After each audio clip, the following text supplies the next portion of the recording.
Hi, my name's Marnie Old, the Boisset sommelier, and today we're talking about Pinot Noirs from Buena Vista WInery. Now, the Buena Vista WInery is the oldest winery in California, founded by the famous Hungarian Count Agoston Haraszthy. And this particular wine is known as Otelia's Pinot Noir, Otelia being his youngest daughter.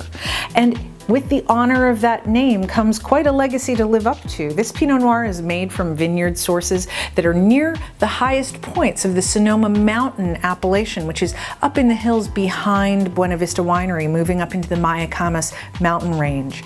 In the Mayacamas, we tend to associate this region more with Cabernet Sauvignon and other red grapes, not so much with Pinot Noir. But in this particular corner of Sonoma Mountain, we have that influence of nearby Carneros, bringing in the cooling influence that gives brightness and refreshment to great Pinot Noir.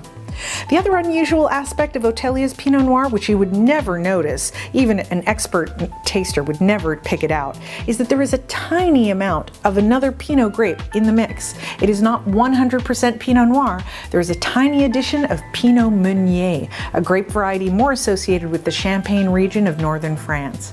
Rarely made as a red grape in France because it doesn't ripen very well there, it is a grape that can make delightfully red-fruited Pinot-style wines here in California, though, with a thread of tangy acidity that reminds me of red currant jelly, the kind that you might serve with a roasted rack of lamb.